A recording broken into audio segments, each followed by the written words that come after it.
Hey guys, the image of the 1960s American mother is often remembered in soft colors. A clean kitchen, children in neat clothes, dinner almost ready, and a house that seemed to promise order.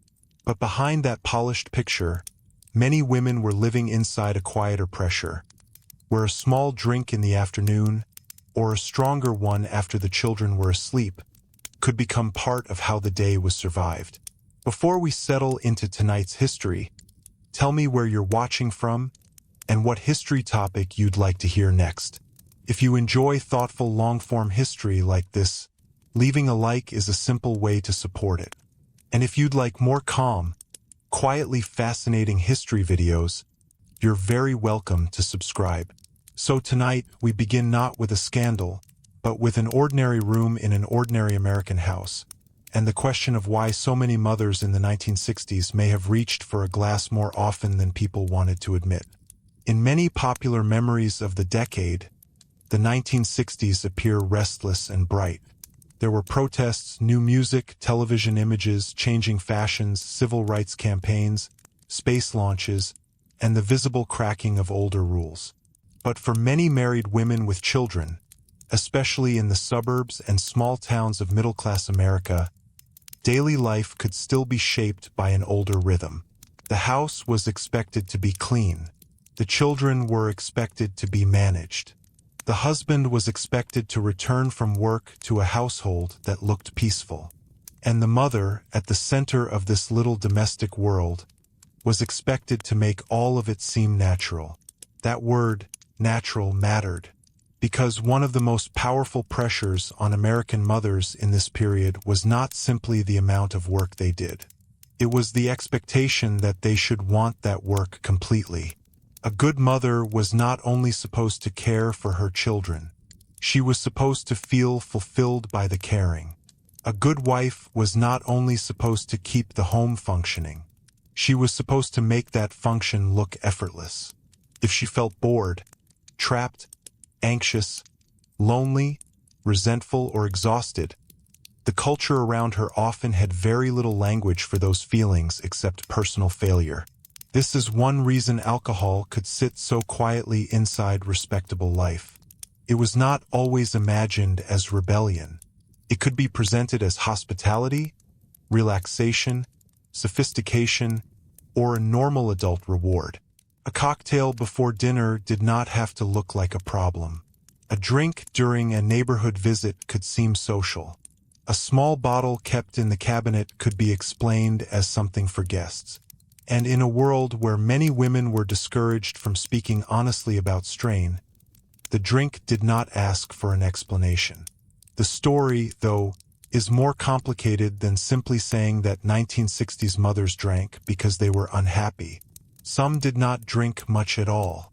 Some drank socially without harm. Some lived in communities where alcohol was discouraged, restricted, or morally condemned. Class, religion, region, ethnicity, and family culture all shaped what was acceptable. But across a wide part of post-war America, drinking had become woven into adult leisure in a way that made it easier for private distress to hide in plain sight. The home bar was one symbol of this change. In the mid-century imagination, a stocked bar could suggest modern comfort and grown-up success. Bottles of gin, whiskey, vermouth, or sherry were not only substances. They were props in a performance of stability. The husband might mix drinks when guests arrived. Couples might host neighbors. Magazine images and advertisements often linked alcohol with ease, charm, and domestic glamour. The same living room that displayed children's school photographs might also hold the tools of a quiet evening ritual. For mothers, this mattered because the boundary between social drinking and solitary drinking could become very thin. A drink poured for a guest could become a drink poured before the guest arrived. A drink prepared while cooking dinner could become part of cooking dinner itself. Something that began as a mark of being modern and sociable could become a private pause in a day with very few pauses. And the 1960s housewife's day, despite its polished image, was often not gentle. Modern appliances had changed housework, but they had not removed its demands. Washing machines, vacuum cleaners, packaged foods, electric mixers, and refrigerators all promised efficiency. Yet, efficiency often raised standards instead of lowering them. Clothes could be washed more often. Floors could be cleaned more thoroughly. Meals could be expected on schedule. Children could be better supervised. The modern home did not simply free women from labor. In many cases, it made a new kind of domestic perfection seem possible, and therefore expected. There was also isolation. The suburban house, so often advertised as a dream, could be strangely lonely. A mother might spend long hours with small children and very little adult conversation. She might live far from her own parents or sisters.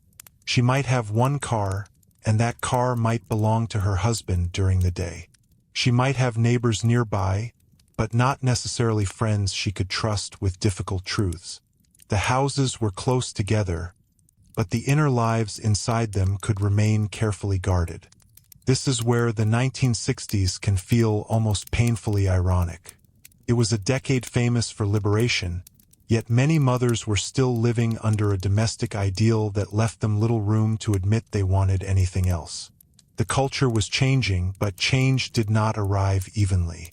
A young college student might hear new arguments about freedom. A married mother of 3 might hear those arguments faintly, through a television set or magazine article, while folding laundry in a house that still required her to perform steadiness. Even the language of medicine could make this harder to see clearly. Emotional distress among women was often treated as an individual nervous condition rather than a social signal. Doctors might prescribe tranquilizers or sleeping pills. Friends might suggest rest, patience, or gratitude. A woman who felt overwhelmed could be told, directly or indirectly, that the problem was inside her temperament, not inside the structure of her life. Alcohol could become one more unofficial medicine, especially because it was familiar, legal, and socially available. But unlike a prescription bottle, alcohol could be disguised as normal life. A mother did not need to say she was suffering if she said she was having a cocktail. She did not need to explain loneliness if she poured a drink while waiting for her husband to come home.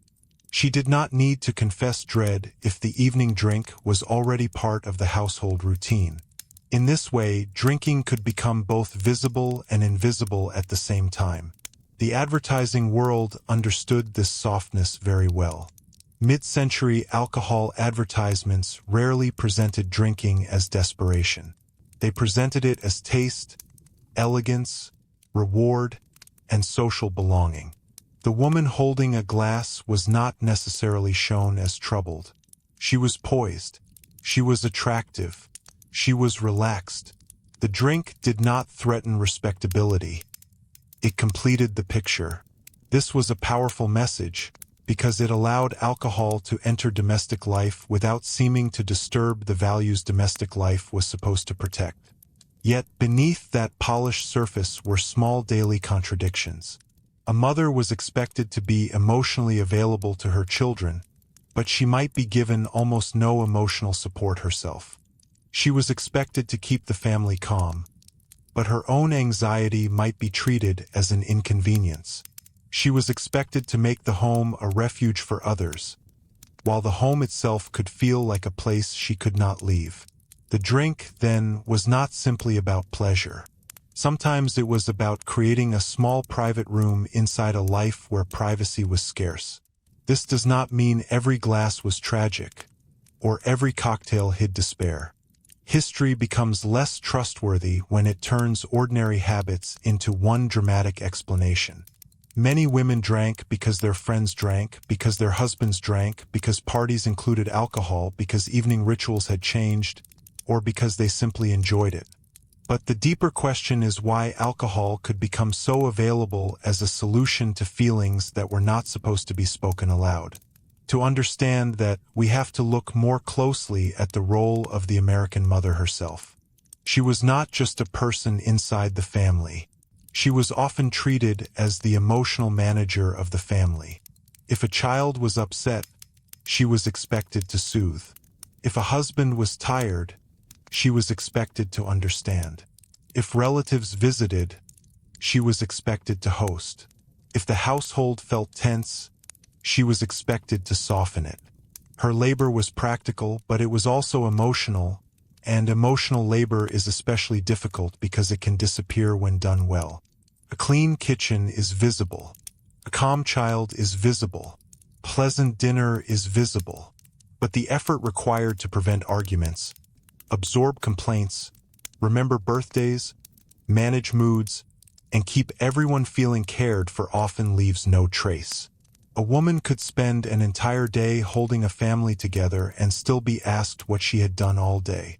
That question, whether spoken aloud or merely implied, sat at the heart of much domestic frustration. The work of motherhood was endless, but because it happened inside the home, it was often treated as natural rather than skilled. There were no promotions for surviving another day of tantrums, chores, errands, meals, and social expectations. There was rarely applause for patience. There was often very little permission to say that love and exhaustion could exist together. And this is one of the most important misunderstandings modern viewers can bring to the subject. The point is not that these mothers did not love their families. Many did deeply. The point is that love did not erase strain. Love did not make repetitive labor effortless. Love did not provide adult companionship. Love did not remove the pressure of being judged by the neatness of the house, the behavior of the children, the mood of the husband, and the appearance of happiness. The drink could slip into the space between love and strain, could make the afternoon seem softer, could make a lonely hour feel less empty. It could mark the transition between the noise of children and the performance of being a pleasant wife. It could quiet irritation before it became visible.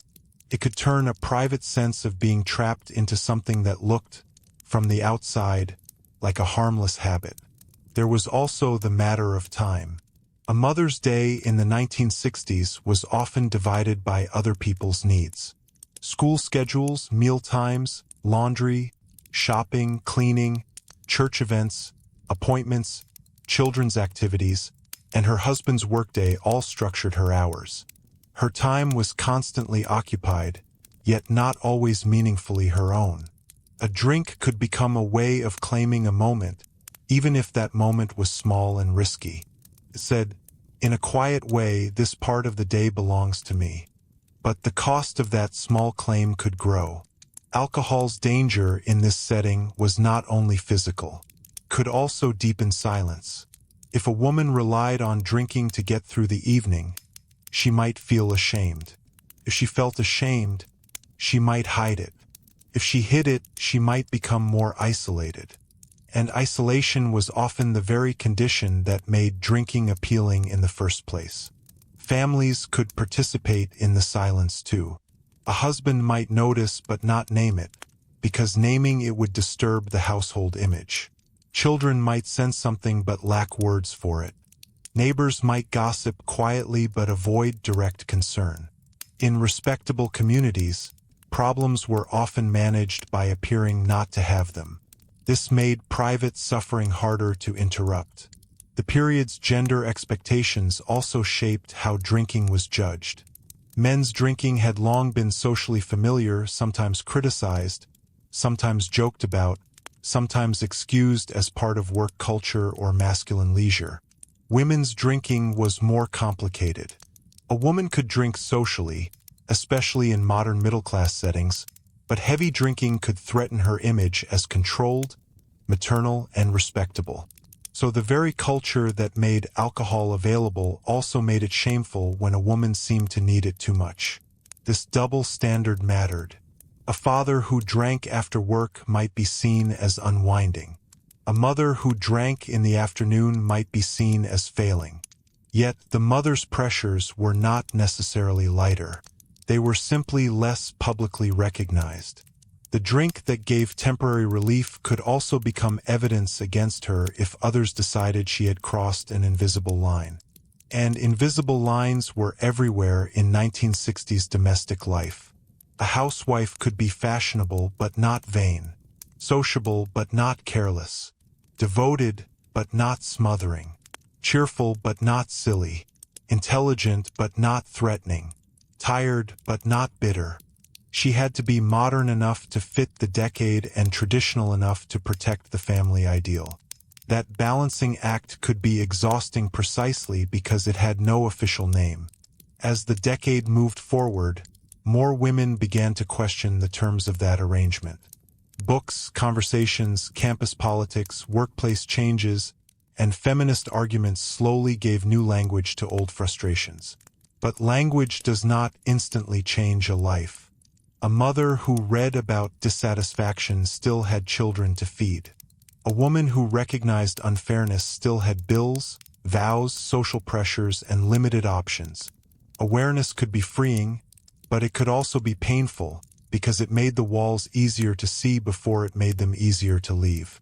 This is why the drinking habits of 1960s American mothers cannot be understood only as personal weakness or private indulgence. They belonged to a larger world of expectations. They belonged to homes that were supposed to look serene. They belonged to marriages shaped by uneven power. They belonged to medical systems that often softened distress without asking enough about its cause. They belonged to advertisements that sold relaxation while hiding dependency.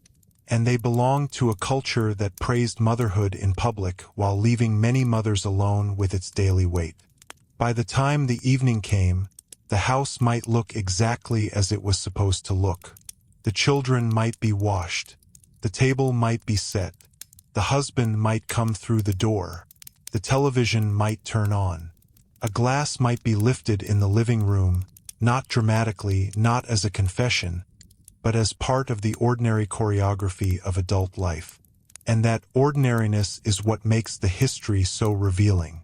The most important clues are not always found in scandals or headlines.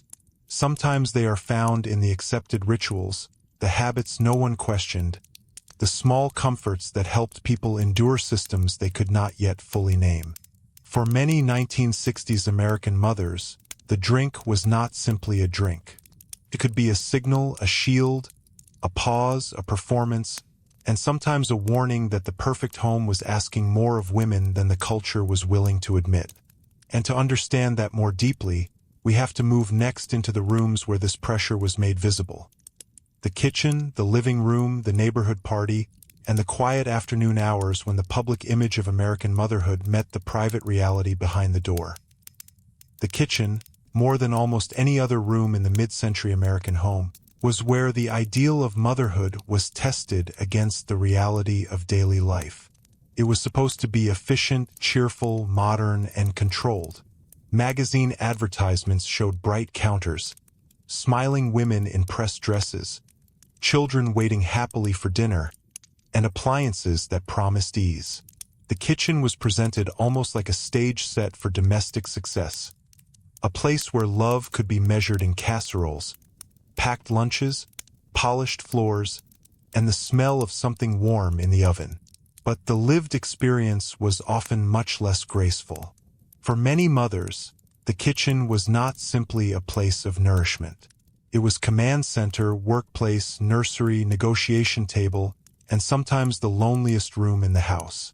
It was where the morning began before anyone else was awake, and where the final dishes were still being dried long after everyone else had gone to bed.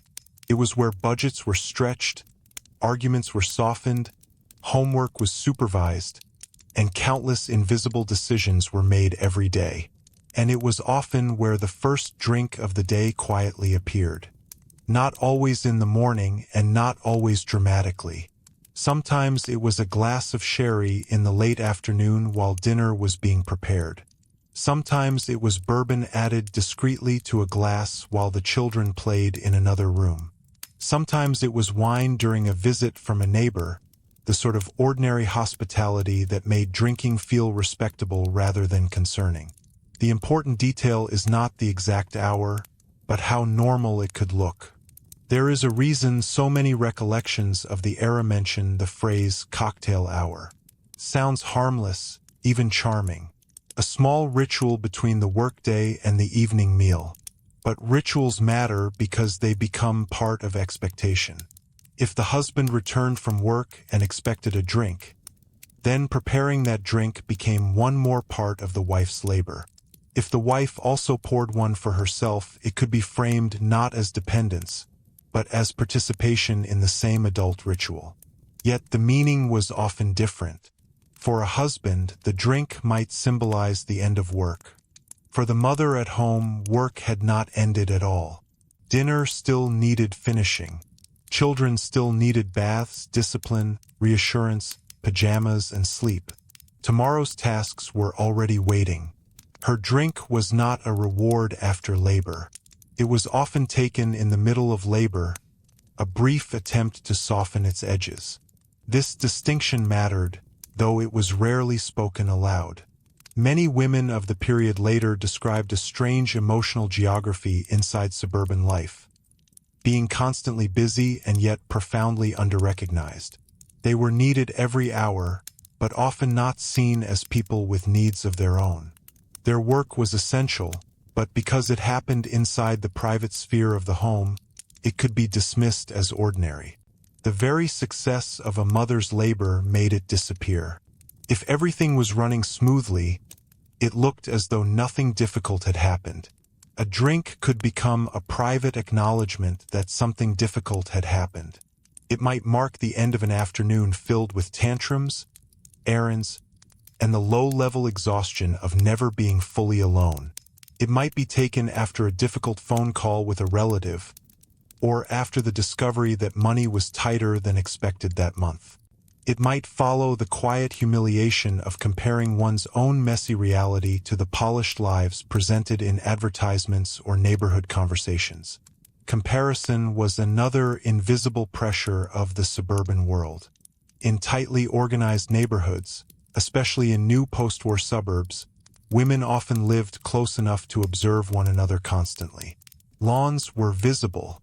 Children's behavior was visible. The timing of grocery trips, the state of the curtains, the appearance of the husband's shirts, the quality of hospitality when guests arrived, these details could become social signals.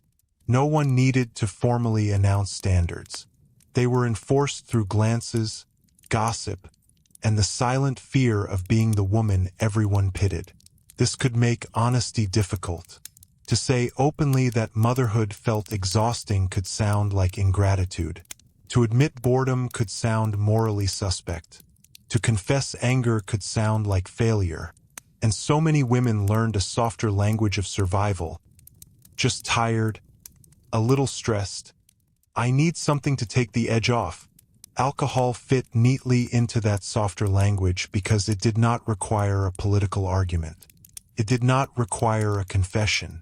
It was already sitting in the cabinet. There was also the matter of entertaining, a domestic responsibility that expanded in the 1950s and 1960s as suburban social life became more centered around the home. Couples hosted dinner parties, barbecues, holiday gatherings, bridge nights, church socials, and neighborhood visits.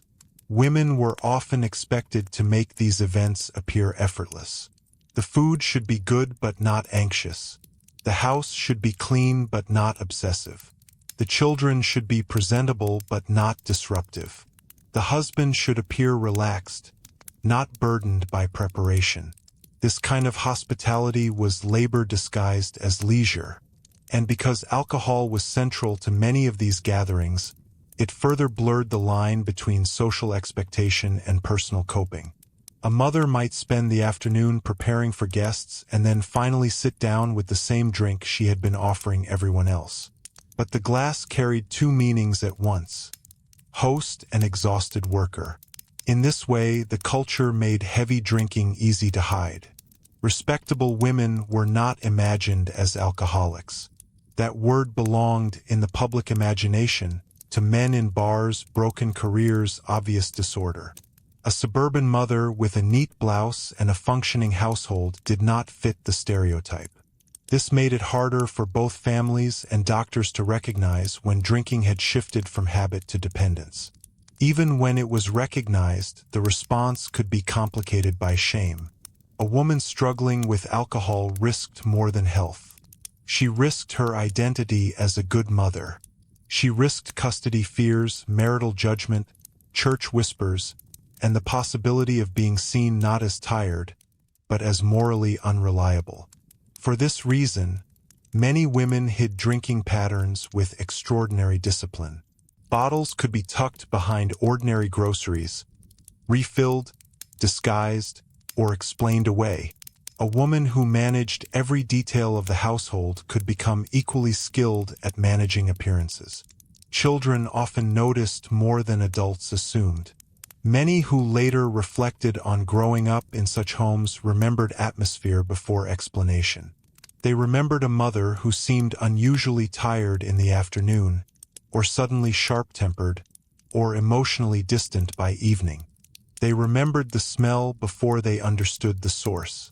They remembered instructions to be quiet when father came home, or the strange tension of a house trying very hard to look normal.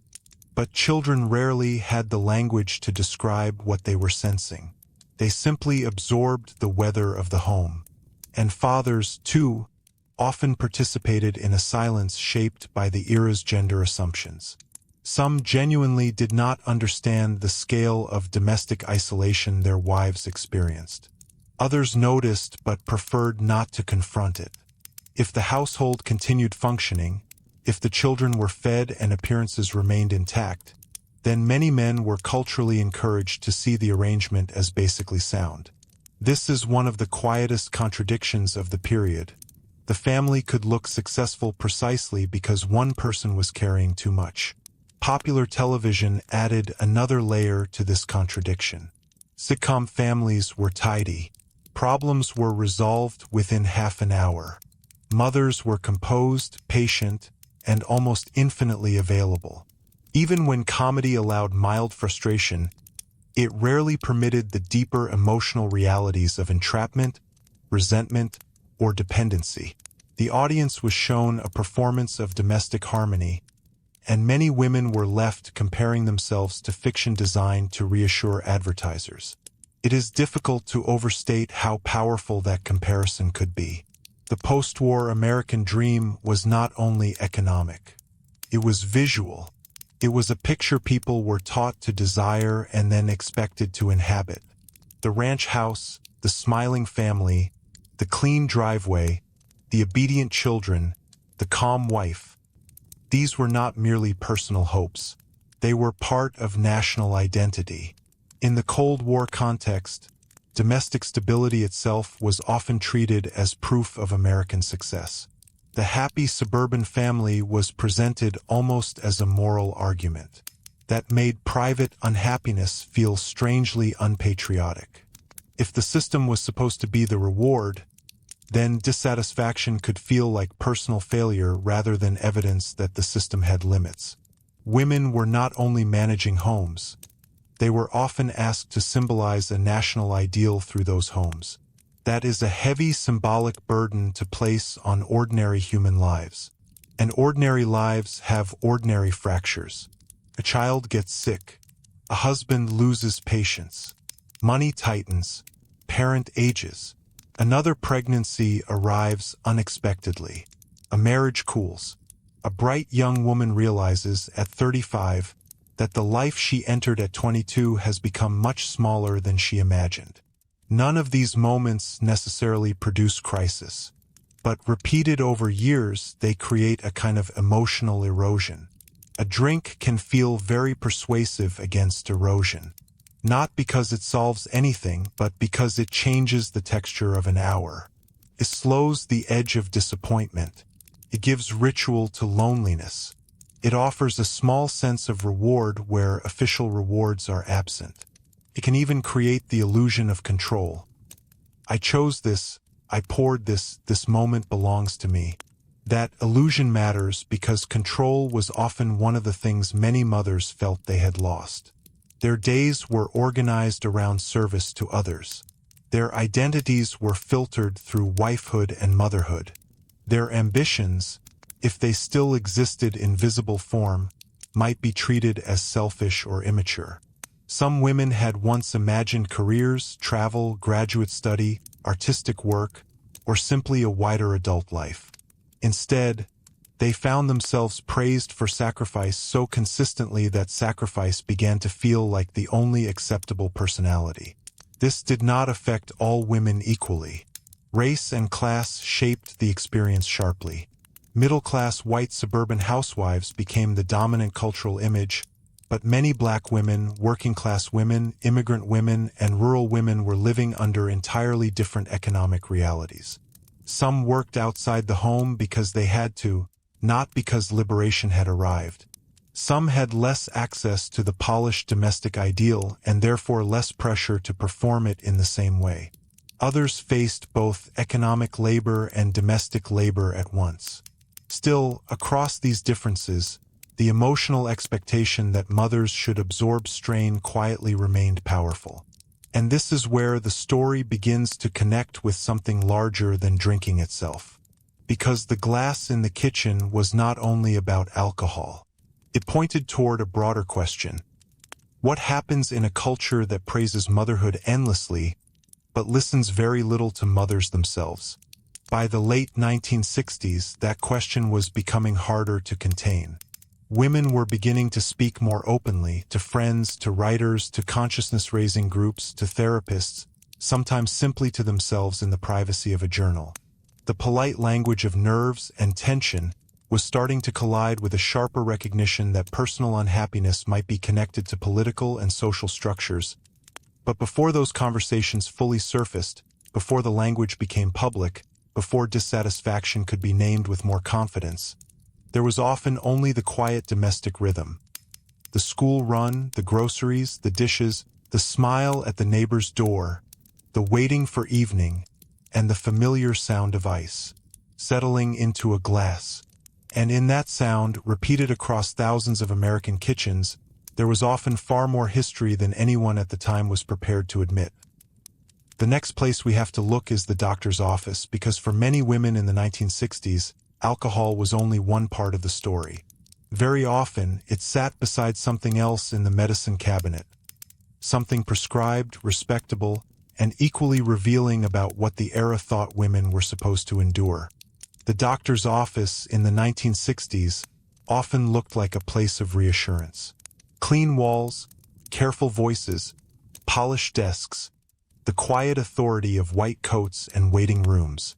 For many American mothers, it was one of the few places where exhaustion, sadness, anxiety, or a persistent sense that something felt wrong could be spoken aloud without immediately sounding like complaint. But what happened after those words were spoken often revealed as much about the era as the symptoms themselves. A woman might arrive saying she felt tired all the time. She might describe trouble sleeping, unexplained tears, sudden irritability, nervousness, headaches, or a strange heaviness that followed her through the day. She might say she loved her children but felt trapped. She might say she felt guilty for being unhappy when, on paper, she had everything she was supposed to want. And very often, the response was not a conversation about the structure of her life. It was a prescription. This was the great age of tranquilizers in American domestic life. Medications like Miltown in the 1950s and later Valium in the 1960s became symbols of a new kind of emotional management. They were presented as modern, safe, respectable solutions to tension and nerves. Unlike alcohol, which carried moral ambiguity, a prescription came wrapped in medical legitimacy. It said the problem was being responsibly handled. For many women, that mattered deeply. Taking a prescribed pill did not feel like failure in the same way hidden drinking might. It could feel like self-discipline, even obedience. A doctor had said this would help. A husband might approve of it more easily. Friends might speak of it casually. Popular magazines discussed these medications with an almost cheerful confidence, as if emotional strain were simply another household inconvenience that modern chemistry had finally solved.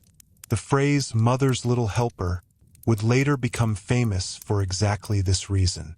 It captured something unsettling. the quiet normalization of medicating women so they could continue performing the emotional and domestic labor expected of them. Not necessarily to change the conditions causing distress, but to make enduring those conditions more manageable. This is where the relationship between alcohol and prescription drugs becomes especially important. For many women, these were not separate stories. A tranquilizer might be taken in the morning to steady anxiety. A drink might arrive in the late afternoon to soften loneliness. Another pill might help with sleep at night. None of it had to look dramatic. It could happen inside a perfectly respectable household, hidden beneath ordinary routines. The danger was often cumulative, not theatrical. Doctors were not always careless, but they were practicing inside the assumptions of their time.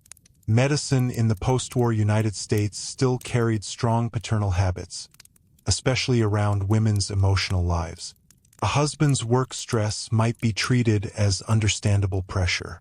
A wife's emotional distress could be interpreted as nerves, fragility, hormonal instability, or personal dissatisfaction that should be soothed rather than politically or socially examined. This did not mean doctors were cruel. Many likely believed they were helping, and in some cases, medication did provide real relief. Anxiety is not imaginary simply because it is socially shaped. Depression does not disappear because it has understandable causes. But the broader pattern matters. Women were often treated as patients to be calmed rather than witnesses to a structural problem. If a mother said she felt suffocated by isolation, the medical system often asked how to reduce the feeling, not whether the isolation itself was unreasonable. This approach fit neatly with the cultural demand for domestic stability. A tranquilized woman could continue functioning. She could keep the house running, continue smiling at church, continue appearing grateful for her life. The medication did not challenge the household arrangement. It protected it. In that sense, the prescription pad was not only a medical tool. It was also a social one. Some women later described the strange emotional contradiction of being told they were lucky while being medicated to survive that luck. They had the husband, the children, the house, the appliances, the suburban respectability, and still there was the quiet prescription bottle in the bathroom cabinet, the one that suggested happiness required chemical assistance. This contradiction could be difficult even to think clearly about, because the ideal of motherhood was moral, not merely practical. A good mother was supposed to be selfless, grateful, and emotionally stable. If she needed pills to stay calm, she might feel she had failed that moral test. Yet refusing help could also look irresponsible. Once again, women were placed inside a double bind: endure silently or seek help and risk being seen as unstable. The pharmaceutical industry understood this tension remarkably well. Advertisements for tranquilizers often targeted women indirectly through doctors and cultural language rather than open public confession. They framed anxiety not as rebellion, but as strain from trying to do everything well. The ideal patient was not reckless. She was conscientious. She cared too much, worried too much, tried too hard. The medicine was there to help her return to her proper calm. There is something revealing in that image. It did not ask whether perhaps the demands themselves were excessive. It asked how quickly she could be restored to smooth domestic performance. Meanwhile, alcohol remained available in a different register, less official but often more immediate. Pills belonged to the language of health. Drinks belonged to the language of adulthood, hospitality, and private relief. Together, they formed a quiet architecture of coping that could support a life for years while also hollowing it from the inside. Some husbands encouraged this arrangement without fully understanding it. A tranquil wife meant fewer visible conflicts. A cocktail before dinner meant the evening began more pleasantly. The system could appear to work beautifully from the outside. The family looked stable. The marriage remained intact. The children were cared for. But emotional costs do not disappear because they are efficiently hidden. Children raised in these homes sometimes later described mothers who seemed both present and unreachable. A mother could be physically there every day and still feel distant, dulled by medication, distracted by private strain, or emotionally unavailable in ways difficult to explain. Love was present, but so was a fog. That fog shaped memory. A daughter might grow up absorbing the lesson that adulthood meant silent endurance. A son might learn that women's emotional labor was invisible because it was supposed to be invisible. Family patterns often travel this way, not through dramatic speeches but through atmosphere, tone, and what nobody says directly. There was also a class dimension to all of this. Middle-class women with regular access to physicians were more likely to receive prescription solutions. Working-class women might face the same emotional pressures with fewer medical resources and different forms of judgment. Some relied more heavily on church communities, neighbors, or family networks. Others faced harsher scrutiny if drinking became visible. Respectability was unevenly distributed, and so was the right to be privately unwell. Race shaped this landscape too. Black mothers, for example, were living through the same decade under entirely different social and economic pressures, often balancing domestic labor with paid work and the constant violence of structural racism. Their struggles were rarely represented in the soft suburban imagery that dominated television and advertising. The national image of the troubled housewife was itself selective, often centered on white middle-class domestic dissatisfaction while ignoring broader realities. This matters because history becomes shallow when it treats one experience as universal. The famous Suburban cocktail and tranquilizer story is real, but it is not the whole nation. Still, it became culturally powerful because it exposed something central about post-war American ideals. The promise of comfort could coexist with deep emotional confinement. And that promise was heavily gendered. Men were also constrained by expectations, provider roles, emotional restraint, professional pressure, but the cultural script for women often required a more intimate surrender of self. A man could be praised for ambition. A woman might be praised for disappearing gracefully into the needs of others. When she resisted, even quietly, the resistance could be medicalized rather than interpreted as clarity. This is one reason why so many memoirs and reflections from women of the period carry a strange mixture of affection and grief. They remember real love for children, real friendships, genuine pleasures, moments of beauty and pride. But they also remember a sense of shrinking. A life that looked complete from the outside could feel internally unfinished. And when a life feels unfinished, relief can become seductive in very ordinary forms. A pill, a drink, another pill, another drink. Not because people are weak, but because humans are practical. They reach for what is available. And in the 1960s American home, what was available was often not structural freedom but managed sedation. There is a quieter historical irony here too. The same decade that would become associated with liberation, experimentation, and public rebellion was, for many mothers, experienced as a deeply private discipline. While younger Americans marched in streets or challenged institutions openly, countless women were still trying to survive the older institution of the ideal family without embarrassing anyone. Some would eventually join broader feminist conversations. Others would never use that language at all. Some simply carried the knowledge privately. This is harder than they said it would be. That private knowledge changed things, even before public movements gave it a name. It changed conversations between friends over coffee when honesty slipped through politeness for a moment. It changed letters written late at night.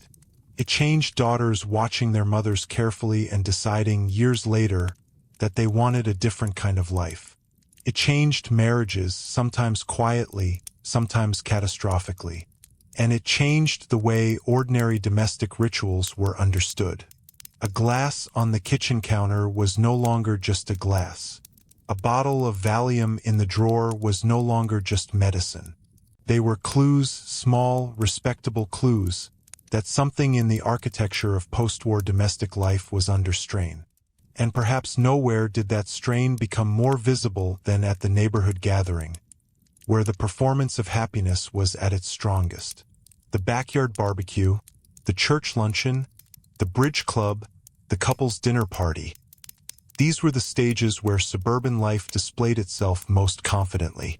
But they were also places where comparison sharpened, secrets traveled quietly, and women learned exactly how much truth could safely be spoken. Because sometimes the most revealing conversations of the 1960s did not happen in protest marches or political speeches. They happened beside a punch bowl in a neighbor's living room with music playing softly in the next room, while someone refilled a glass and said, in a voice careful enough to sound like a joke, that she sometimes wondered if this was really all there was. That sentence, half joke, half confession, was one of the quiet fault lines running beneath suburban America in the 1960s. It rarely arrived dramatically. It came in softened forms, cushioned by laughter, lowered voices, and the shared understanding that certain truths were safer when disguised as humor. A woman at a bridge club might say she envied the mailman simply because he got to leave the neighborhood.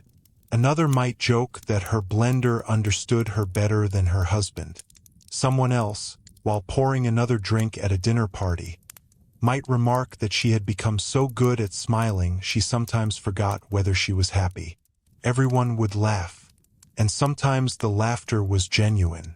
Humor has always been one of the safest ways to tell the truth without officially admitting it. But beneath those polished exchanges was a form of recognition. Women were listening for each other. They were testing the edges of what could be said. The suburban social gathering was often treated as leisure, but like so much of domestic life, it was also labor and performance. The backyard barbecue, the church supper, the neighborhood cocktail party. These events helped maintain the architecture of respectability. They were where marriages were observed, parenting was judged, alliances were quietly formed, and reputations were protected. A wife was not only representing herself. She was representing her household. Was the roast served on time? Were the children polite? Did the husband seem attentive? Did the house look welcoming without appearing chaotic? Was the hostess warm, but not too eager? Stylish, but not extravagant? Relaxed, but clearly competent? These were not official rules, but they were understood. And because so much of a woman's social standing could be tied to these performances, gatherings that looked casual from the outside could be emotionally exhausting from within. Alcohol, once again, fit neatly into the system. It eased nerves before guests arrived. It softened the strain of conversation. It gave a script to evenings built around carefully managed appearances. It also created opportunities for honesty. Something curious happens in social rituals built around politeness. People sometimes reveal more precisely because direct seriousness is forbidden. A woman who could not openly say she felt lonely might say, lightly, that she had begun talking to her washing machine. Another, after 2 drinks, might admit she sat in the parked car for 10 extra minutes every afternoon just to be alone before going inside. These were not revolutionary speeches, but they mattered. They were fragments of a hidden conversation spreading quietly through kitchens, patios, and living rooms across the country. Before there were books on the bestseller lists naming the dissatisfaction, there were these moments. Small recognitions passing between women who had been told they were alone in their feelings. That loneliness was one of the most powerful tools of the system. If each woman believed her unhappiness was unique, she would blame herself. If she believed everyone else was managing beautifully, she would work harder to hide her own strain. Isolation protects expectations because it turns structural problems into private shame. The neighborhood gathering could weaken that isolation just enough for cracks to appear. A friend admitting she also felt trapped. A sister quietly confessing she had started seeing a therapist. A neighbor mentioning that she had hidden a bottle in the laundry room because she did not want her husband to know how much she was drinking. These moments did not necessarily create rebellion. Often they simply created relief. The relief of discovering that one's secret exhaustion was not evidence of personal failure, but part of a shared experience. Of course, these gatherings could also reinforce pressure rather than relieve it. Not every conversation was honest. Gossip was its own social currency. Women could be harsh judges of one another precisely because they were all trapped inside the same expectations. The mother whose house looked too messy, whose children seemed too wild, whose drinking became too visible, could quickly become a warning example. Her reputation taught everyone else where the invisible line was. This is important because the era's drinking culture was shaped not only by permission, but by surveillance. A woman could drink, but not too much. She could be glamorous, but not careless. She could host beautifully, but not appear dependent on the very rituals she served. If her drinking remained elegant, it was sophistication. If it became visible as need, it became moral failure. That line was often decided by class and presentation. The woman with crystal glasses and imported wine might be described as worldly. The woman with hidden vodka and visible fatigue might be described as troubled. Yet the emotional need underneath those images could be remarkably similar. Respectability often depended less on behavior than on whether the behavior could be made to look refined. This double standard was especially sharp because American culture had long carried deep suspicion toward female excess. A drunk man could be tragic, reckless, even amusing in cultural narratives. A drunk mother threatened something more fundamental, the image of moral domestic order. She was not merely an individual with a problem.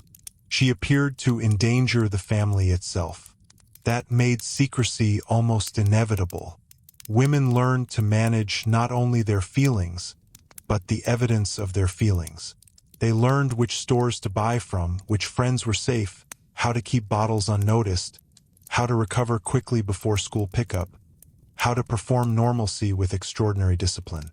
In some cases, the skill with which a household was maintained became the very thing that concealed how fragile it had become. Children, again, often became silent witnesses. They noticed which parties ended in unusual tension. They noticed which afternoons required unusual quiet. They noticed when mother's laughter at gatherings seemed brighter than her laughter at breakfast. They noticed the smell of cigarettes and gin lingering after guests left. Memory often begins not with explanation, but with repeated patterns that the body learns before the mind can name them. And husbands, too, sometimes lived inside a kind of selective blindness. Some were kind men shaped by limited emotional language. Others benefited from the arrangement too much to examine it closely. If the home continued functioning, if dinner appeared, if embarrassment was avoided, then many could convince themselves that whatever strain existed was temporary, normal, or simply part of adulthood. The cultural training of men mattered here. Many husbands of the era had been raised to see provision as the central measure of good fatherhood and good marriage.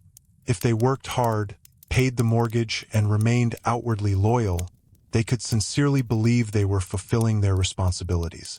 Emotional intimacy, especially around dissatisfaction with domestic roles, was often less practiced. A wife saying, "I'm unhappy," could be heard not as an invitation to understand, but as criticism of the life he believed he had successfully provided. This created another silence. A husband might interpret his wife's drinking as personal weakness because he had never been taught to see the structure surrounding it. She might interpret his incomprehension as indifference because she had no language to explain the depth of what felt wrong without sounding ungrateful. The result was often not dramatic conflict, but a colder form of distance. Two adults performing stability while drifting quietly apart. And this distance was not always obvious to outsiders. From the street, the house still looked beautiful. The lawn was cut. The children were dressed for school. The couple attended church. The Christmas cards arrived on time. This is one of the reasons the history of domestic dissatisfaction can be difficult to recover. It left few dramatic public records because so much of it was organized around preventing visible collapse. The evidence survives instead in memoirs, private letters, interviews, and the emotional tone of an era. A woman writing to a college friend and admitting she felt she had become a stranger to herself. A daughter remembering her mother sitting alone in the kitchen long after everyone had gone to bed. A husband, decades later, realizing too late how much his wife had been carrying. These are quieter sources, but often more revealing than statistics alone. And statistics, while useful, can flatten what mattered most. The feeling. The feeling of being praised for a life that did not quite fit. The feeling of guilt for wanting more. The feeling of embarrassment for being tired when one was supposed to feel blessed. The feeling of opening a kitchen cabinet and recognizing that the bottle inside had become less a pleasure than a routine. That routine was often protected by another powerful force: religion and moral expectation. Church communities could provide friendship, practical help, and real comfort. Many women found genuine support there, but they could also intensify the pressure to maintain appearances. Divorce carried stigma. Public unhappiness could be read as spiritual failure. A woman might pray for patience, pray for gratitude, pray for strength, and still feel that what she needed most was permission to admit that the life itself required too much. In such environments, alcohol could become both forbidden and quietly tolerated. Publicly, self-control was praised. Privately, everyone knew which families drank heavily after church socials or holiday dinners. Respectability often depended less on abstinence than on discretion. And discretion was the true language of the era. Do not embarrass the family. Do not make private strain public. Do not say too much at the party.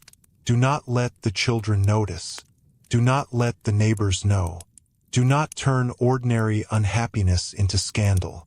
This culture of discretion made the first public cracks especially significant.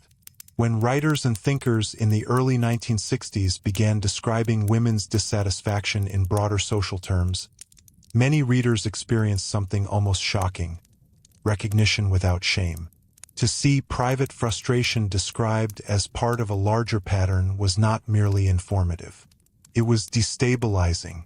It suggested that the problem might not be individual weakness after all. That idea traveled slowly, but once heard, it was difficult to forget. A woman reading such words at the kitchen table while the children napped might suddenly look at her own life differently. The afternoon drink might no longer feel like a mysterious personal failing, but part of a larger structure of silence. The loneliness might begin to look less like bad character and more like evidence of a system built on emotional containment. This did not produce instant liberation. Most people still had mortgages, children, marriages, churches, parents, and social worlds they could not simply abandon. Awareness does not immediately create escape, but it changes the meaning of ordinary things. The cocktail party becomes less innocent. The prescription bottle becomes less neutral. The joke about needing another drink becomes less funny. A woman begins to hear herself differently. And once enough women begin hearing themselves differently, the entire performance of suburban certainty starts to feel slightly unstable. That instability would shape the later years of the decade in profound ways, not only through public feminist movements, but through smaller household negotiations. Requests to return to school, arguments about work outside the home, quiet refusals to host one more impossible dinner party. Marriages tested by questions they had been built to avoid. Because eventually, even the most polished living room could not fully contain the truth that had been whispered there for years. And perhaps one of the clearest places that truth emerged was around the question of work: who got to have it, who was expected to surrender it, and why so many women discovered that what they missed was not simply income, but the right to exist as something more than indispensable background to everyone else's life. Work, for many 1960s American mothers, was not only about money. It was about proof. Proof that they were still visible as individuals. Proof that their intelligence had somewhere to go besides the grocery list and the school permission slip. Proof that adulthood could include something other than endless service disguised as feminine fulfillment. And for women who had once imagined professional lives before marriage redirected those plans, the absence of work outside the home could feel less like comfort and more like a slow erasure. This was one of the quieter tensions beneath suburban domestic life. From the outside, the ideal seemed simple.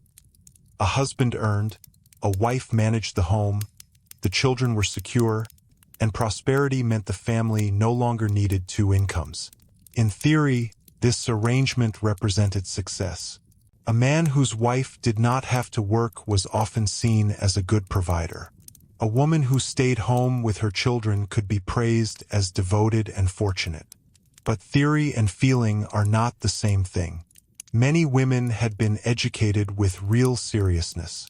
Some had attended college not merely to find a husband, despite the cultural jokes, but because they were curious, ambitious, and genuinely capable. Others had worked before marriage and remembered the particular dignity of being paid for visible effort. Even women who had never imagined formal careers often discovered that full-time domestic life offered less emotional satisfaction than the culture had promised. This did not always appear as dramatic unhappiness. Sometimes it was subtler, a persistent restlessness, an irritation difficult to explain, a strange sense that days were passing without leaving any record that they had belonged to you. Housework is famously repetitive. It must be done and then done again. Laundry returns. Dishes return. Dust returns. Children grow, but they also require the same routines repeated thousands of times. Unlike many forms of paid work, domestic labor often produces no lasting monument. Its success is temporary by design. A clean kitchen exists only until the next meal. For some women, this repetition was comforting. For others, it was psychologically draining. The problem was not simply boredom. It was the absence of recognized authorship. A husband could point to a promotion, a completed project, a title on an office door. A mother might spend 12 hours preventing disaster and still struggle to answer the casual question, "So what did you do today?" That question could cut more deeply than outsiders realized, because it exposed the strange invisibility at the center of domestic life. The work was constant, but because it was expected and unpaid, it could be treated as natural rather than skilled. A woman could be exhausted and still feel she had no legitimate right to claim exhaustion. After all, hadn't she chosen this? Wasn't this supposed to be enough? This is where alcohol and dissatisfaction often intertwined with the question of work. A woman who felt unfulfilled by domestic life was rarely encouraged to frame that feeling as intellectual deprivation. More often, it was softened into personal unhappiness. Nerves, moodiness, ingratitude, tension. But beneath the softer language was often a sharper truth. She wanted a life with edges of her own. Sometimes that meant paid employment. Sometimes it meant volunteer leadership, community organizing, adult education, writing, art, church leadership, political involvement, or simply the right to make choices not entirely defined by wifehood and motherhood. The desire was not always for a career in the modern corporate sense. Often it was for recognized personhood. This could be surprisingly threatening to the culture around her. A husband might support the idea in principle and resist it emotionally. If his wife wanted to work, did that mean he was failing as a provider? If she wanted time away from the children, did that imply motherhood was insufficient? If she seemed more alive discussing a class or project than discussing dinner, what did that say about the marriage itself? These questions were rarely discussed with precision. They appeared instead as arguments about logistics. Who would watch the children? Why did she need to work when they were financially stable? Was this really the right time? Would the house still run properly? Wasn't she already busy enough? Couldn't this wait until the children were older? Often, later became a permanent answer. And for women already feeling emotionally compressed, permanent delay could deepen resentment in ways difficult to confess. To say, "I want more" sounded dangerously close to saying, "I reject what I have." Many loved their children fiercely and still longed for another form of adulthood. But the culture often treated those desires as opposites. This created a cruel moral trap. If motherhood was sacred, then wanting anything beyond it could feel selfish. If self-sacrifice was the measure of feminine virtue, then ambition itself could begin to feel like a character flaw. A woman might police her own desires before anyone else needed to. The afternoon drink could become part of that self-policing. Instead of asking whether her life needed to change, she might ask how to feel less sharply inside it. Instead of challenging the arrangement, she might try to become better at enduring it. A tranquilizer, a cocktail, another evening performed successfully. These were often easier than confronting the possibility that the model itself was too narrow. Yet the world outside the home was changing. The 1960s were not still. Even women who remained physically centered in domestic life were absorbing new ideas through magazines, television, conversations, newspapers, and daughters growing up with different expectations. Civil rights movements challenged moral assumptions. Universities expanded. Workplace possibilities shifted unevenly but visibly. Feminist arguments began entering public conversation not as distant theory, but as questions that reached directly into kitchens.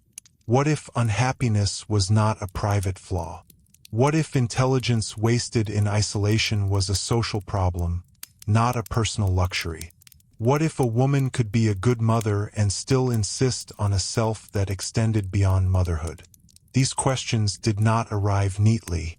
They arrived in fragments. A magazine article read while children napped. A friend returning to part-time work and looking strangely energized. A daughter saying she did not intend to marry young. A college reunion where old ambitions returned to the surface. A book passed quietly from one woman to another, its pages underlined in secret. Recognition often began there, in the uncomfortable experience of reading one's own hidden thoughts written by someone else. That recognition could be liberating, but also destabilizing. Once a woman allowed herself to imagine that her dissatisfaction was reasonable, ordinary life could become harder to tolerate. The routines had not changed, but their meaning had. Folding laundry while thinking, "I did not imagine my whole life would be this." Standing at a school fundraiser and realizing she no longer knew how to introduce herself except through other people. Looking at a bottle in the kitchen cabinet and understanding, with sudden clarity, that it was not solving loneliness, only postponing the moment she had to name it. That naming mattered, because once dissatisfaction becomes language, it can begin moving outward. It enters marriage. It enters friendship. It enters politics. It enters the next generation. Daughters of these women often became sharp observers of this transition. They watched mothers who were competent, loving, and somehow dimmed. They watched women who could organize entire households but apologized for wanting one afternoon to themselves. They watched the contradiction between public praise of motherhood and the private fatigue that lived underneath it. Some daughters embraced the same model. Others built their lives in deliberate resistance to it. History often moves this way, not only through legislation or famous speeches, but through children quietly deciding what kind of adulthood they will and will not repeat. Sons, too, absorbed lessons, though often less consciously. They learned what marriage looked like by watching fathers who were praised for provision and mothers who were expected to absorb emotional, whether without complaint. Some repeated that pattern naturally. Others, years later, recognized how much had been invisible to them. The household was a political education long before anyone used political words. And nowhere was that education more visible than in the language people used around sacrifice. A good mother sacrifices. A good wife sacrifices. A respectable woman does not make herself the center of the story. These ideas were not always spoken harshly. Often they were delivered as compliments. She gives everything to her family. She never thinks of herself first. She keeps everyone together. But praise can also be a boundary. If a woman is loved most when she disappears into service, reappearing as a full person can feel almost like betrayal. This is why some of the first acts of resistance looked so small from the outside. Taking a class, keeping separate money, applying for part-time work, refusing one social obligation, telling a husband that she would not host Christmas for 30 people again, admitting to a friend that she was drinking too much, saying aloud that she was not happy. These were often treated as domestic details. But inside the emotional architecture of the era, they could be radical. Not because they were loud, but because they challenged the assumption that female discomfort should remain silent and beautifully managed. Of course, not every story moved toward liberation. Some women stayed trapped for decades. Some marriages hardened instead of adapting. Some drinking deepened into real dependency. Some women found themselves judged more harshly for trying to change than for quietly suffering. History is rarely as clean as later narratives want it to be. But the important shift was this: the silence was becoming less complete. The woman at the cocktail party who joked that she sometimes envied the mailman was no longer always joking. Someone else might answer honestly. Someone might recommend a book. Someone might confess she had started seeing a counselor. Someone might say, quietly, that she had gone back to work and had never felt more like herself. And in that exchange, the old certainty weakened. The suburban ideal had depended on the belief that fulfillment and appearance were naturally aligned, that the beautiful home reflected a satisfied life. Once enough women began questioning that assumption, the performance itself became harder to maintain. The drink on the counter changed meaning. Was it sophistication or sedation? Was it pleasure or permission to survive another evening? Was it a symbol of modern adulthood or evidence that adulthood had been arranged around someone else's comfort? These questions did not stay private for long. By the end of the decade and into the next, they would shape publishing, politics, marriage law, workplace debates, and the way American culture spoke about women's lives. But before they became public arguments, they lived first in ordinary homes, in kitchens, bedrooms, parked cars outside supermarkets, and late-night conversations between women who had begun to suspect that exhaustion was not the price of personal failure, but the cost of a role too narrow for a full human life. And perhaps nowhere did that realization become most intimate and most difficult than in marriage itself, because once a woman begins to ask whether she has disappeared inside her own life, she must also ask who benefited from that disappearance, and whether love alone was enough to make that answer bearable. Marriage, in the popular imagination of 1960s America, was supposed to be the center of stability. It was the promise beneath the house, the mortgage, the dinner table, the station wagon in the driveway, the children asleep upstairs. Marriage was not only a personal relationship. It was treated as the moral structure holding the entire suburban ideal together. A successful marriage suggested a successful family, and a successful family was often presented as proof of a successful life. But institutions that carry symbolic weight are often hardest to speak honestly about. For many women, marriage was loving, complicated, and full of real partnership. For others, it was affectionate but unequal. For some, it became a quiet arrangement of duties rather than intimacy. And for women already carrying the emotional and domestic weight of family life, marriage could become the place where dissatisfaction was both most intimate and most difficult to name. Because if the home was exhausting, who exactly was responsible? That question was dangerous. To ask whether a husband benefited from a wife's exhaustion was not merely to criticize one man. It threatened the entire moral logic of respectable domestic life. Many women had been taught that marriage required patience, compromise, and the suppression of selfishness. But there is a quiet difference between compromise and disappearance, and many did not have language for that difference until much later. A husband might not think of himself as privileged. He worked long hours. He felt pressure as provider. He worried about bills, promotions, job security, and the public burden of masculine competence. In his mind, he was carrying the family too, and often he was. The problem was not always cruelty. It was asymmetry. His work was visible and publicly validated. Hers was constant but structurally hidden. His fatigue was legible as responsibility. Hers could be interpreted as poor attitude. If he needed quiet after work, it made sense. If she needed quiet after 10 hours with children and household management, it could sound like impatience. This asymmetry shaped even ordinary evenings. He came home from work and crossed a threshold.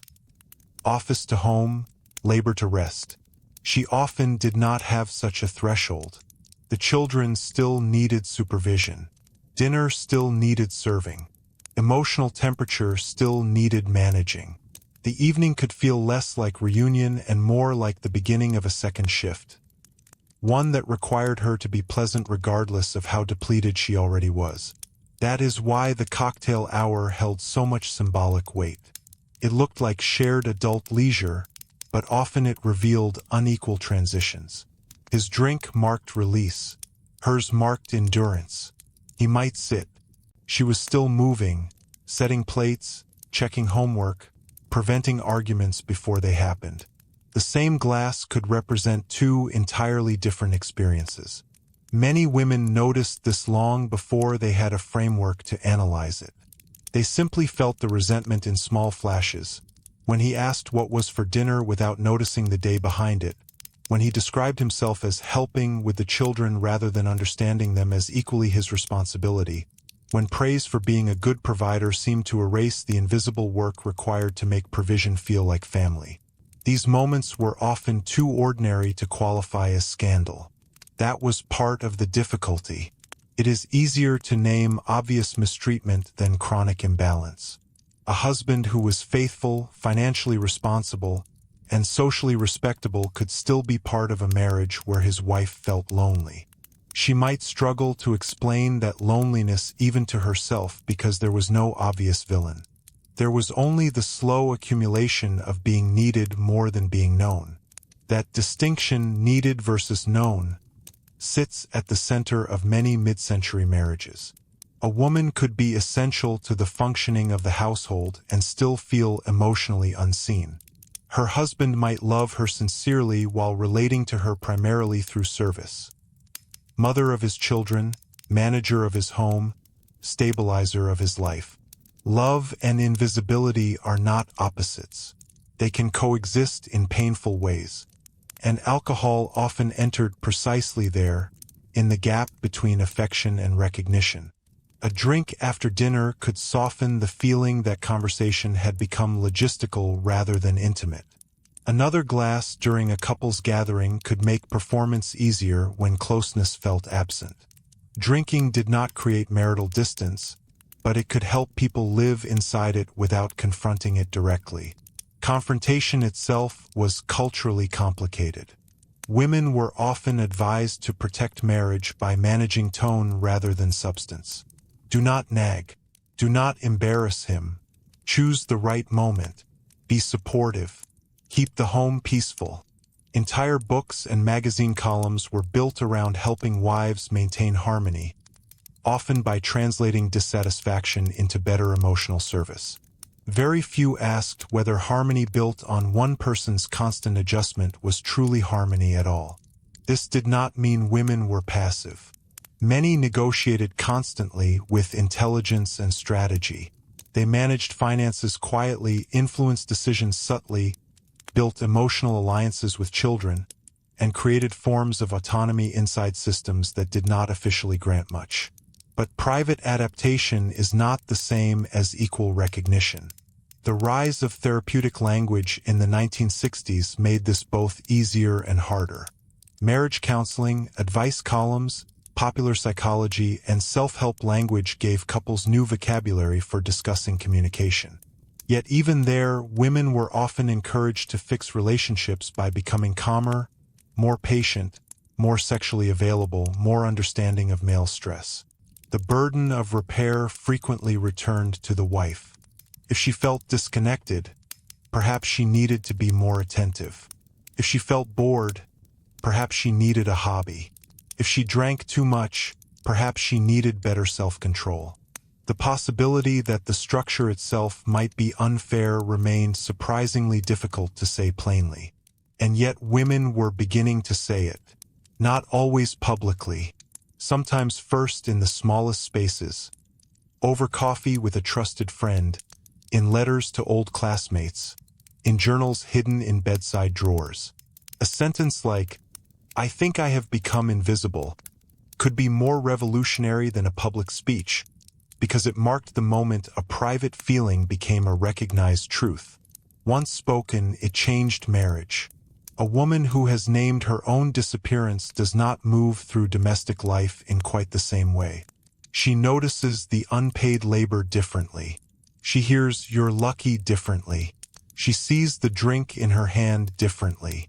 What once felt like vague unhappiness begins to take shape as analysis.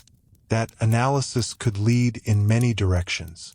Some women asked for more partnership and found husbands capable of change. Some discovered that men raised inside rigid expectations were also relieved to step outside them, though often awkwardly and imperfectly. A husband who had never been taught to parent emotionally might still learn, if invited and willing. Others resisted fiercely. To some men, a wife's new dissatisfaction felt like betrayal. Hadn't he worked for this life?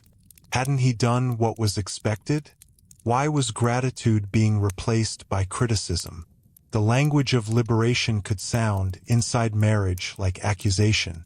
This is one reason the late 1960s and early 1970s were not only politically turbulent but domestically destabilizing. Public ideas entered private rooms. The dinner table became a place where abstract social questions turned into concrete arguments about dishes, childcare, money, sex, ambition, and who was allowed to be tired. These were not small matters. They were the hidden mechanics of everyday power.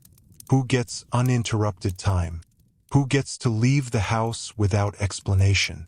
Whose work counts as real work? Whose exhaustion receives sympathy? Who is allowed private space? Who is expected to absorb everyone else's discomfort? Marriage made these questions unavoidable because marriage organized them daily. And for mothers who had spent years reaching for relief through cocktails, prescriptions, or carefully managed silence, the possibility of asking these questions directly could feel both liberating and terrifying. If the answer was painful, there was no safe distance from it. It was sitting across the dinner table. Divorce, though still heavily stigmatized, hovered at the edge of these realizations, not always as an immediate plan, but as a thought previously considered almost unthinkable. A woman might not want to leave. She might love her husband and still imagine, for one frightening second, what life would look like if she did not have to ask permission for her own existence. That thought alone could feel like moral danger. The cultural shame around divorce was enormous, especially for mothers. Leaving a marriage risked financial instability, social judgment, religious condemnation, and the fear of harming children. For many women, it was simply impossible. But impossibility does not prevent imagination. It only makes imagination more private. And sometimes the drink was less about wanting oblivion than about wanting silence around that private imagination. a way to quiet the question, could my life have been otherwise? This question haunted many mid-century women because the answer was both yes and no. Structural limits were real. Opportunities were genuinely narrower. Economic dependence was not an illusion. But there were also paths not taken, ambitions folded away, choices made at 20 that looked different at 40. Marriage became the mirror in which all of that returned. To look at one's husband was sometimes to look at the life built around him.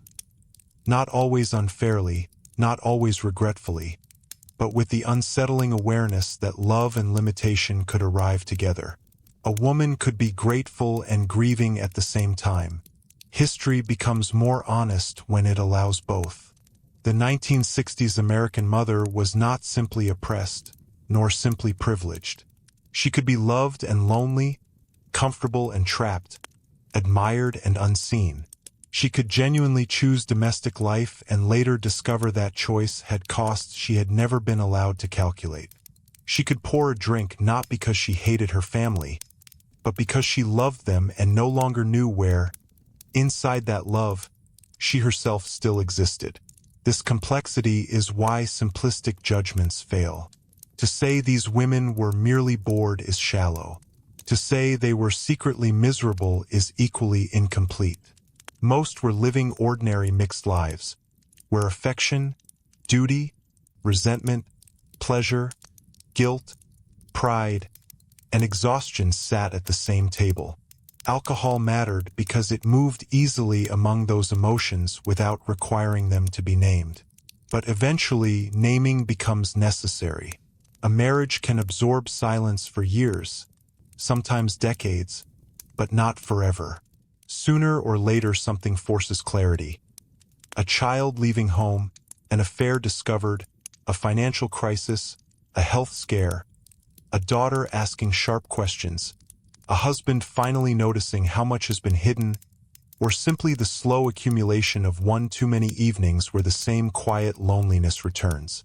And often, one of the sharpest mirrors came not from husbands at all, but from daughters growing old enough to look directly at their mothers and ask whether this was truly the life they were being prepared to inherit.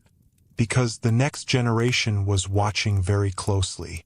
Teenage girls in the late 1960s were growing up inside the polished suburban world their mothers had maintained, but they were also watching television, hearing new political language, entering colleges in greater numbers, and absorbing a cultural shift their mothers had often reached too early or too late to fully claim. They could see both versions at once, the beautiful performance and the private fatigue. And sometimes they asked the question no adult wanted to answer. Why does mom always seem tired? Why does mom always seem tired? For many families, no one answered that question directly because there was no single answer simple enough to satisfy it. She was tired because children are exhausting and because love is labor. She was tired because the house required invisible maintenance every day. She was tired because she had been taught that good mothers noticed everything before anyone else had to. She was tired because worry itself is work. Worry about bills, school, illness, birthdays, manners, marriage, aging parents, the neighbor's opinion, and the constant possibility that one mistake might be read as failure. But she was also tired in a deeper sense, the kind children notice before they understand language for it. A daughter might see her mother sitting alone in the kitchen after everyone had gone to bed, not reading, not cleaning, simply sitting in the quiet as if recovering from being needed. She might notice that her mother was most cheerful when guests were present and strangely absent once the door closed. She might learn, without being taught, that adulthood for women seemed to involve a permanent negotiation between appearance and exhaustion. Teenage girls of the late 1960s were particularly positioned to see this contradiction because they were standing at the edge of a cultural shift. They were being raised inside the suburban ideal, but they were also hearing new conversations about freedom, education, sexuality, ambition, and work. Their mothers had often entered adulthood with one set of promises. Their daughters were coming of age while those promises were being questioned in public. The distance between those two experiences could be emotionally enormous, even inside the same house. A mother might tell her daughter to marry well, to choose security, to appreciate stability. The daughter, watching that same mother refill a drink at 4 in the afternoon, might quietly wonder whether security and happiness were actually the same thing. This was not necessarily rebellion. Often it was observation. Young women noticed which mothers seemed alive and which seemed dimmed. They noticed who had jobs, who had hobbies, who laughed freely, who spoke only through the language of duty. They noticed which marriages felt warm and which felt like careful treaties. They noticed how often their mothers apologized for being late, for being tired, for wanting time alone, for existing too loudly in a role designed to reward self-erasure. These observations shaped ambition. Some daughters looked at their mothers and thought, "I will build the same life." Others thought, "I love her too much to repeat this."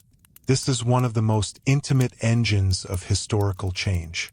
Not ideology alone, but children watching adults and deciding what kind of future feels bearable. College campuses became one place where that decision sharpened. A young woman leaving home for university in the late 1960s was not simply pursuing education. She was often stepping into a different vocabulary.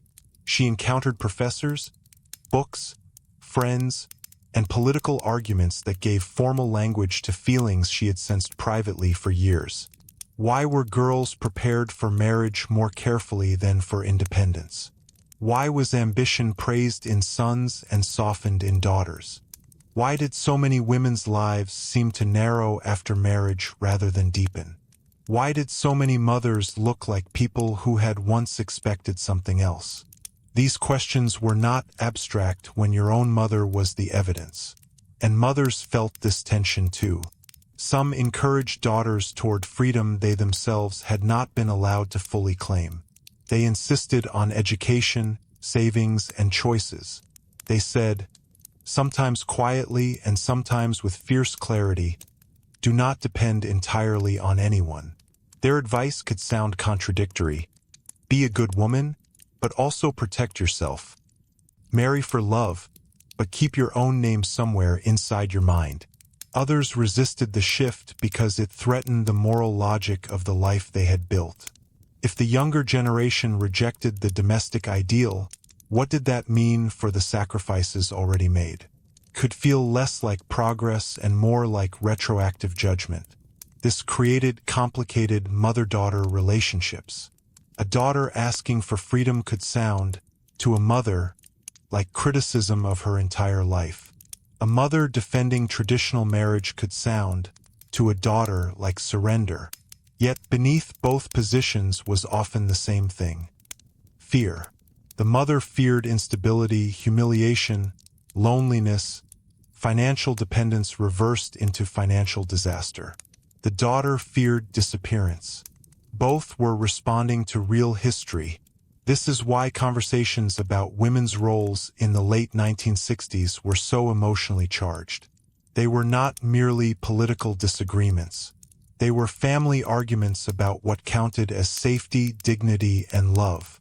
And in the middle of those arguments sat the mother herself, still expected to keep peace, still managing everyone's emotional weather, often while privately trying to understand what she wanted for the first time in years.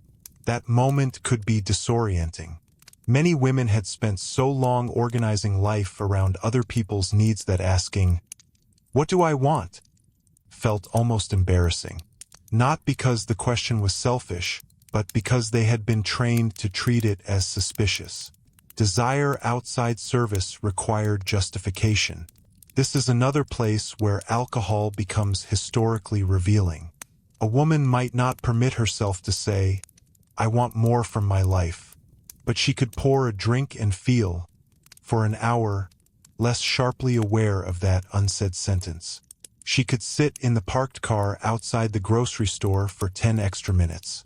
She could volunteer too intensely for a school committee because it gave her adult conversation. She could overhost because being admired felt like evidence of existence. She could begin an affair, not always from lack of love, but from the shock of being seen as a full person again. There were many forms of reaching for selfhood. Alcohol was only one of them, but it was common because it was available, quiet, and culturally disguised. Affairs, too, belong carefully in this history, though not always in the dramatic way later storytelling prefers.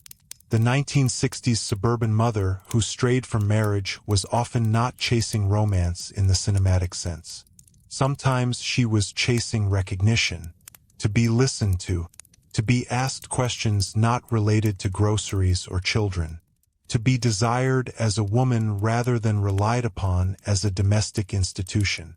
These emotional realities were often far messier than morality tales allow. Again, the point is not scandal. It is structure. When a culture asks women to disappear gracefully into family life, the hunger to be witnessed does not vanish. It simply finds private routes. Sometimes those routes were destructive. Sometimes they were liberating. Often they were both. And still, most women remained inside ordinary marriages, managing ordinary days, not through dramatic rebellion but through adaptation. They learned which truths could be spoken safely and which must remain private. They made peace with some compromises and quietly mourned others. The late 1960s did not instantly transform these lives. A woman could read new feminist writing and still need to pack school lunches the next morning. A daughter could dream of independence and still return home for Christmas to the same family table. The same rituals, the same mother asking if everyone had eaten enough. Change in domestic life is slow because intimacy is slow. You do not overthrow a marriage the way you protest a law. You renegotiate it through years of conversations, silences, resentments, apologies, practical decisions, and moments so small they would look invisible from outside. Who washes dishes tonight? Who remembers the dentist appointment? Who gets to leave for graduate school? Who stays when a parent becomes ill?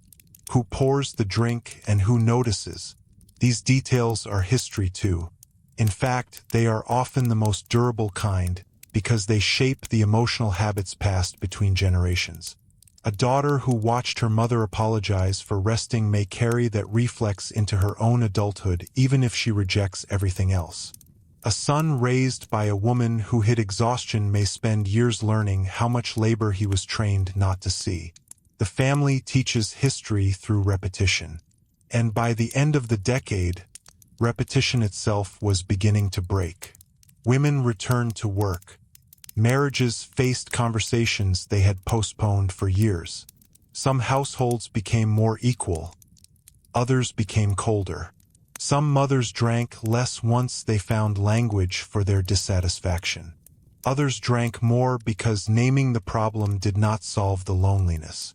There was no single path, but there was a growing refusal to accept silence as the price of respectability.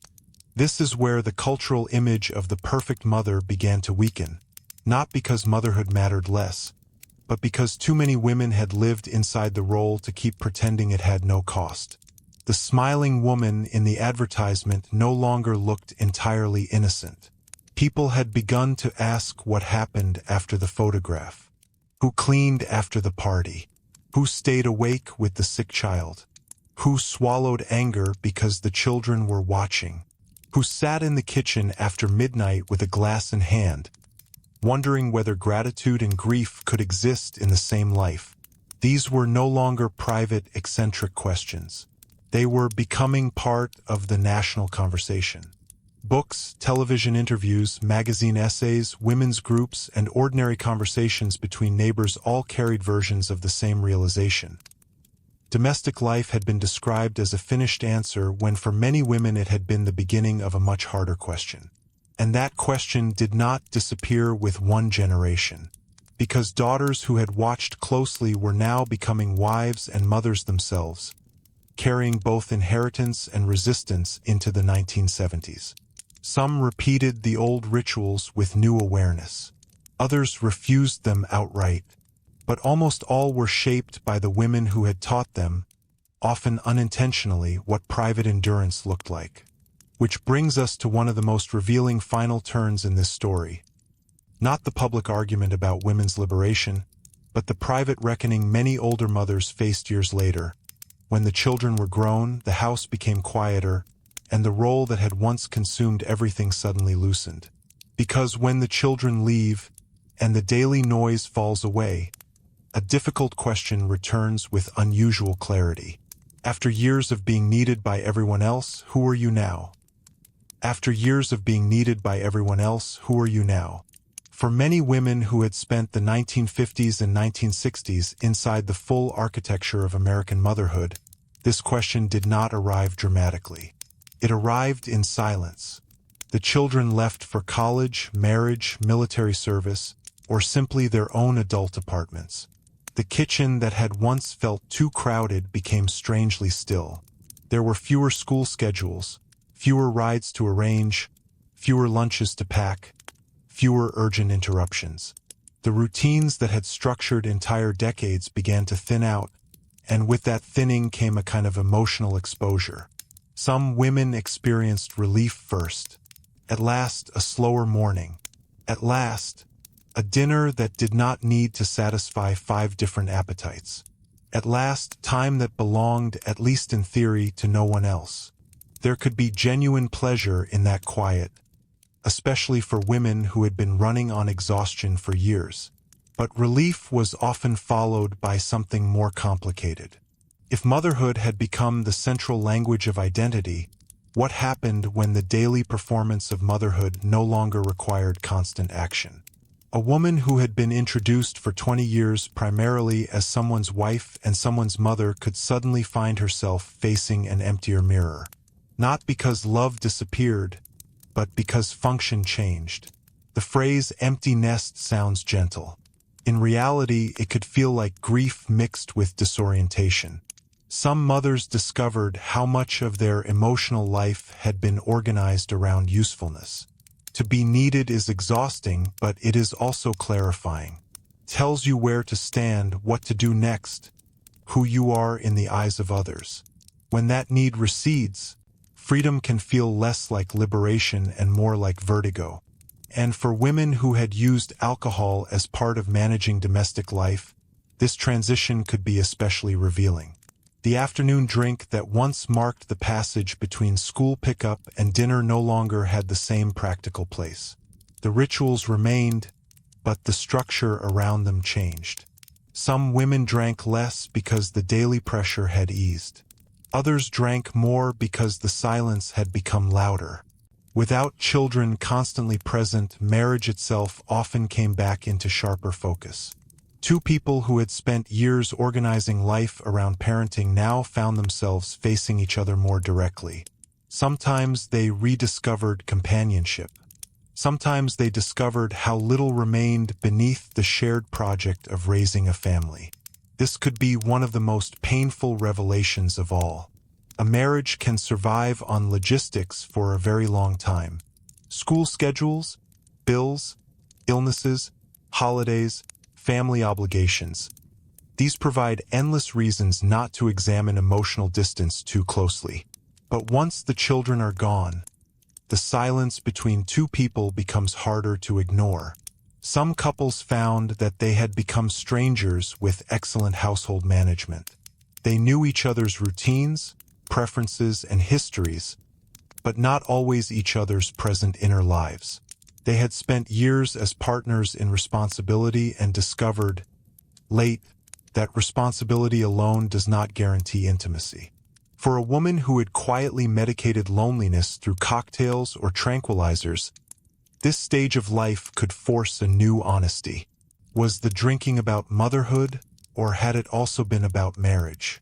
Had the exhaustion belonged to the children, or to a life built around emotional service without equal recognition? These were difficult questions because they arrived late.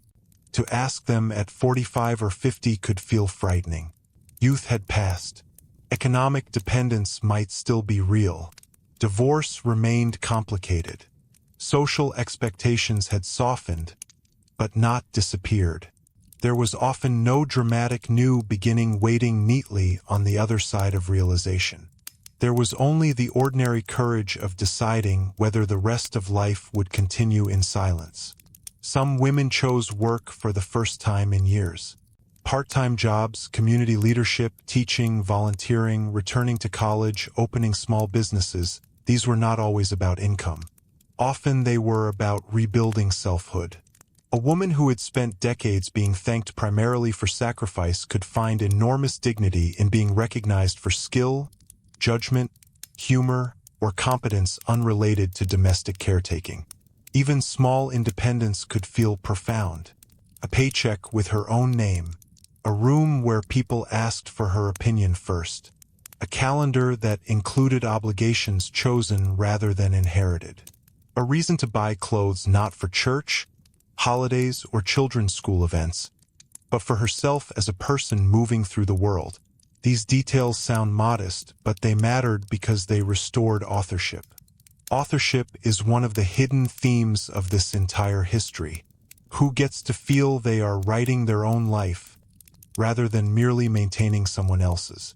Many 1960s mothers had not lacked love. They had lacked authorship. Their lives were full of responsibility but often short on self-definition. The drink in the kitchen, the prescription in the drawer, the late-night silence at the table. These were often signs of that missing authorship. And yet not every woman wanted reinvention. Some genuinely found their deepest satisfaction in family life, and later years offered peace rather than regret.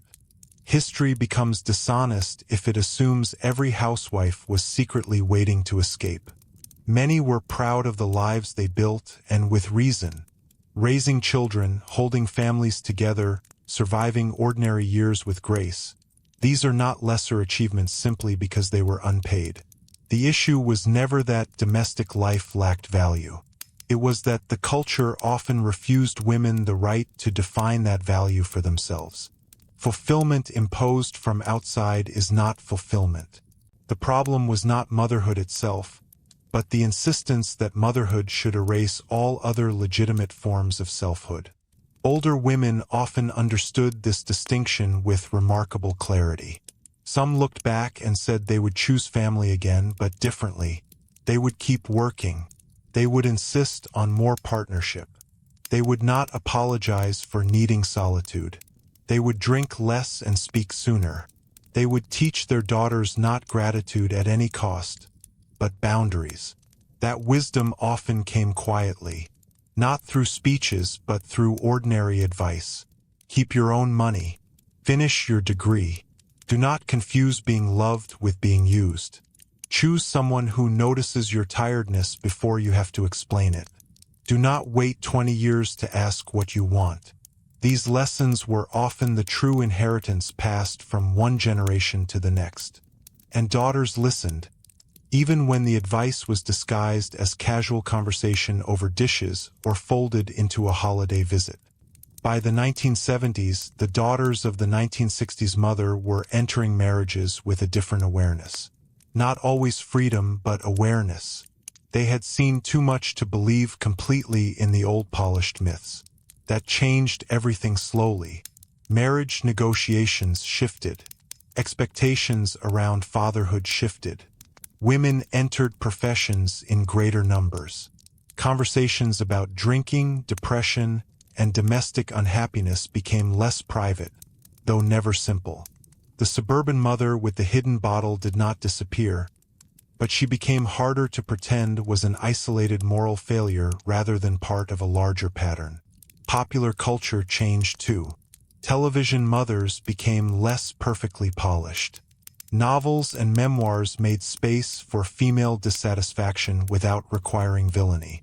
Therapists, journalists, and social critics increasingly treated domestic unhappiness as something worthy of analysis rather than embarrassment. Even humor changed. Jokes about wives drinking wine in the kitchen carried a sharper edge because more people understood what the joke was protecting. And still, some silences remained. Shame does not vanish because language improves. Many women never told the full truth of how lonely they had been. Some reconciled with husbands without ever naming the earlier years clearly. Some daughters understood their mothers only after becoming mothers themselves and recognizing, with uncomfortable force, the same fatigue in their own bodies. Recognition often arrives late.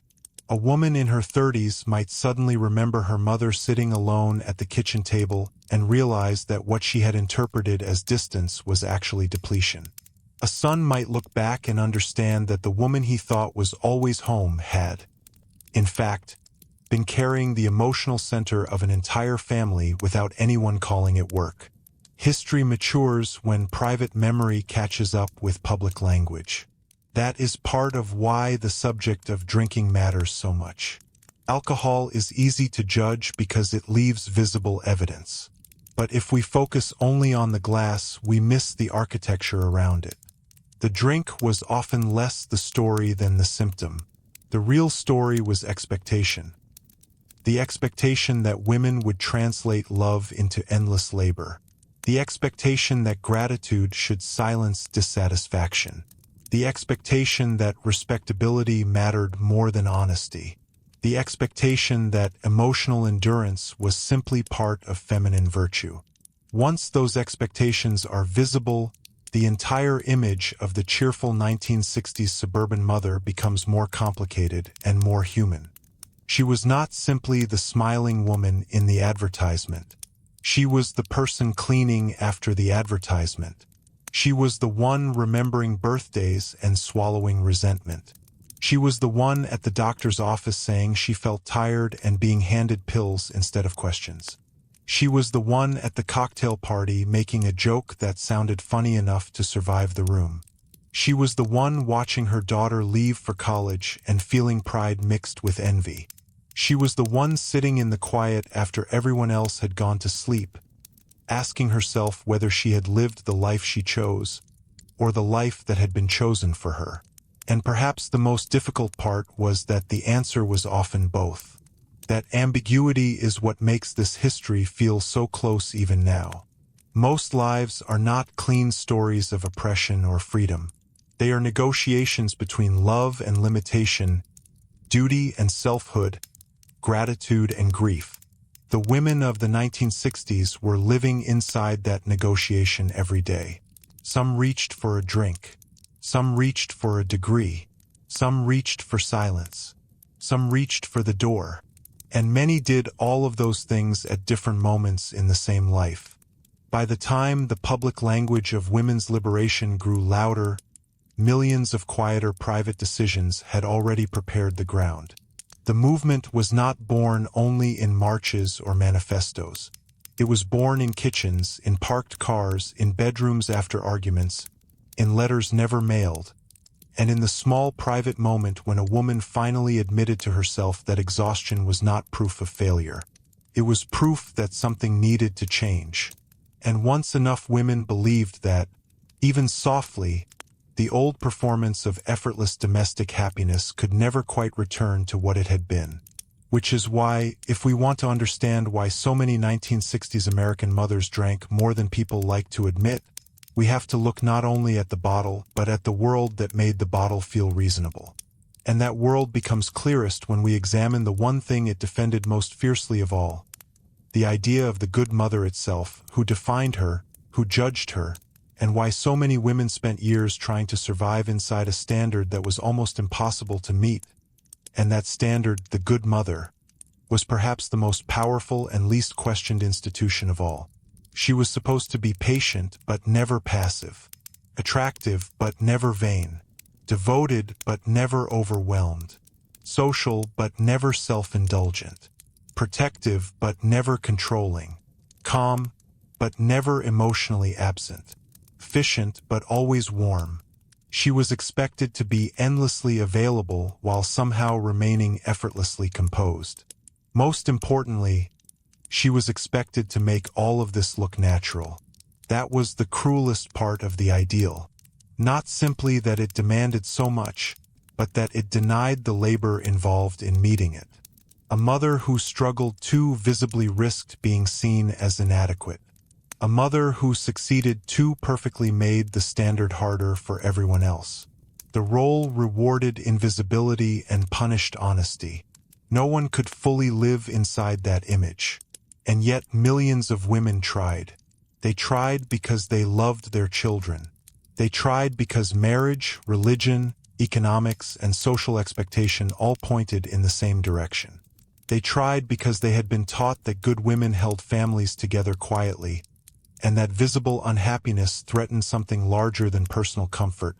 It threatened respectability, stability, even morality. So when a woman reached for a drink in the afternoon, it was rarely just about alcohol. Could be fatigue, could be loneliness, could be boredom sharpened into shame. It could be the small rebellion of claiming 10 minutes that belonged only to her. It could be a way to soften resentment she did not feel allowed to express. It could be grief for a self she had set aside. It could be love mixed with exhaustion, gratitude mixed with confinement. Very often, it was all of these things at once. That is why the history matters, because it asks us to look beyond easy judgment. It is simple to say that some mothers drank too much. It is harder and more honest to ask what conditions made that drinking feel ordinary, even necessary.